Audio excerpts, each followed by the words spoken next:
Salama daholo androanisika de ndao araha hiresaka ny mahakasika ny vaovao izay misy any amin'ny faritry ny Sofia iny. Tsy inona moa izany fa vaovao eo amin'ny lafiny tsy fandriam-pahalemana, izany hoe eo amin'ny resaka halatromby marimarina kokoa.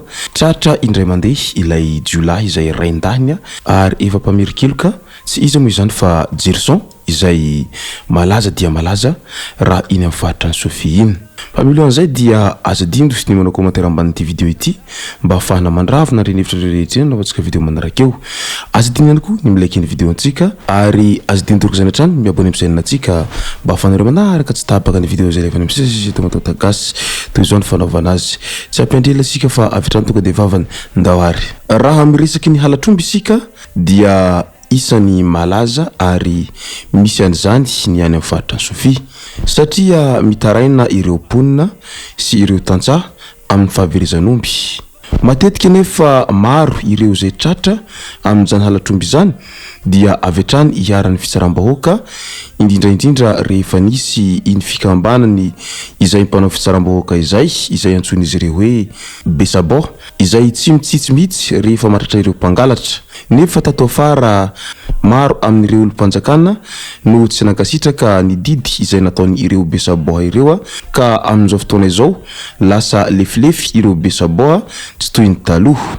Araka izany ara dia nirongatra indray ny halatromby sy ny halatra madinidinika indrindra fa ny tsy fandriam-pahalemana any amin'ny faritra ny Sofia iny amin'izao fotoana izao. Nefa etsy andaniny dia hita fa manao ny aintso zavatra ireo mpitandro filaminana manao an'izay hazalambo izay ireo rehetra mpangalatra. Na dia eo aza nefa izay hazalambo ataon'ireo mpitandro filaminana izay dia tsy mahasakana ireo olon-dratsy izay efa zatra miaina amin'izany resaka halatra zany hanohy ny asa ratsiny. Profon'izany izao zava-misy any amin'ny distrikany Antso ihany amin'izao fotoana izao izay mbola tratra indray i Jerison izay Jiolahy Raindahiny tsy vitan'izay fa efa mpamirikeloka ny lehilahy dia izao mbola tratra izao indray. Tratehaka indray i Jerison izay dahalo Raindahiny sady mpitahiry homby halatra. Voalaza fa mpitahiry dahalo sy mpitahiry homby halatra monina ao Betomendry komina Ambonivohitry Anahidrano distrikany Antso faritra Sofia i Jerison. Tsy hivina nefa efa nisy fotoana na voasambotra i Jerison ary nampiakarina tany Antananarivo kanefa tsy fantatry ny vahoaka ny antony fa votsitra ihany taty aoriana. Tamin'ny asabotsy 3 Marsa tolakandro teo no voasambotra ny zandary tao Antso izany hoe tao Betomendry marimarina kokoa i Jerison taorian'ny famiriany farany ireo dahalo izay ampanaoviny asa ratsy raha araky ny fanazavana noentiny ireo zandary. Voalazan'izy ireo fa tafapirisaka kosa ireo dahalo izay irakiraky i Jerison fa i Jerison kosa dia tratehaky ny mpitandro filaminana tao amin'ny toerana nanaovan'izy ireo fivirina izay.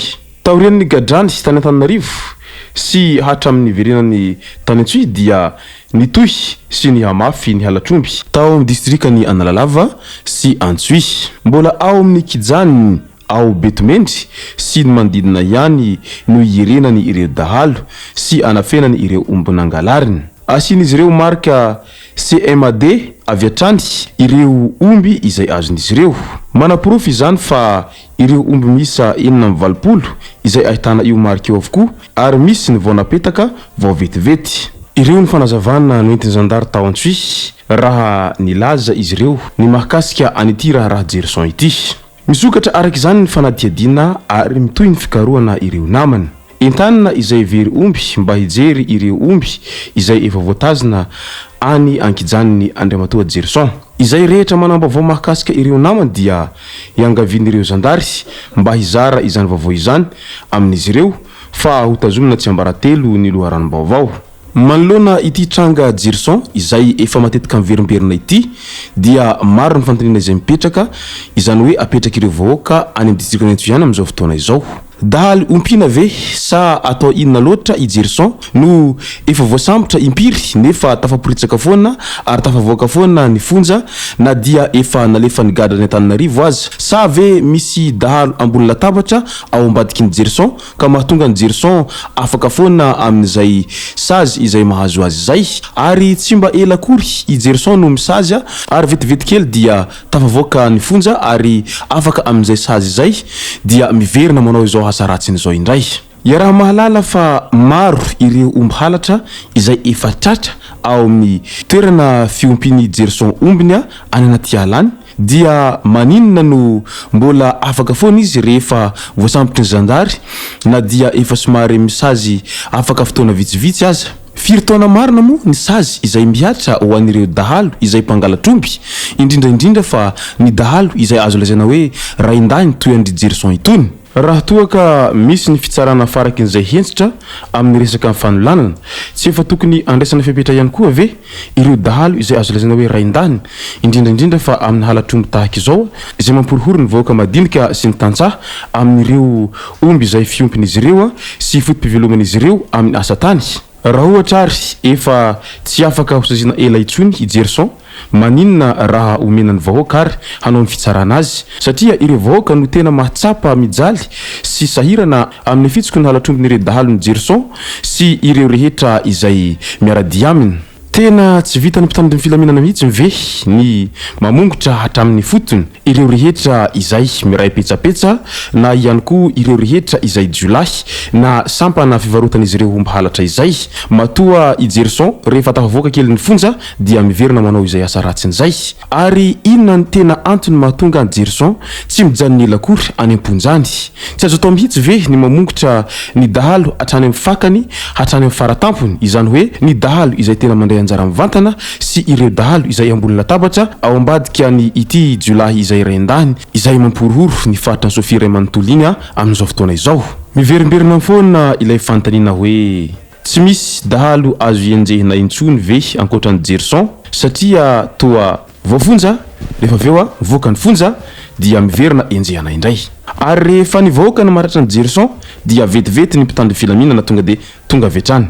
Nahoana raha toa ka mba atao ny fanadihadiana eo imasom-bahoaka rehetra na koa omena ny vahoaka mihitsiny ny manao fanadihadiana ny Jerison amin'izay mba ahafahany mitonona an'ireo rehetra izay miray petsapetsa aminy sy ireo rehetra izay ao ambadikany. Satria manko raha izao no mitohitohy tratra i Jerison voafonja ary na dia efa lefa fonjaina any Antananarivo aza afaka fotoana vitsy dia mivoaka ho lasa tsy atokony fitsarana intsony ny vahoaka any amin'ny faritry ny Antso ihany manoloana izao toedraha raha misy izao hany ka ho lasa tafananao foana ireo vahoaka ary mety afara amin'ny famonona mihitsy izany raha tsy handray fepetra hentsitra dia hentsitra ireo mpitandro filaminana sy ireo mpitsara.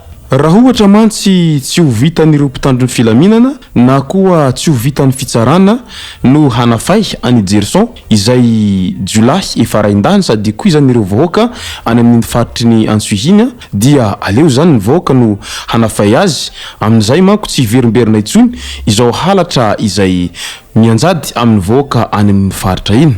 Ary tsy vitsy amin'ireo vahoaka no efa tsy sahy no miseho tava rehefa amin'izany fisamborana Jerison izany satria matahotra ireo vahoaka fa sao de anaovan'ny Jerison valifaty. Izay sy zay raha tomboko lasy tomboko vavy ny amarana koa ity vidéo antsika ity manasitsika rehetra hanao commentaire ambanin'ity vidéo ity mba ahafahana mandravona renevitra rehetra hanaovantsika vidéo manaraka eo. Manasitsika ihany koa ilaiky ny vidéo antsika ary azadino ny abonné amin'ny chaîne antsika mba ahafahanareo manaraka tsy tapaka ny vidéo zay lefa nisesy tao WATAWATA GASY. Tomboko lasy tomboko vavy mankasitraka dia mirary soa.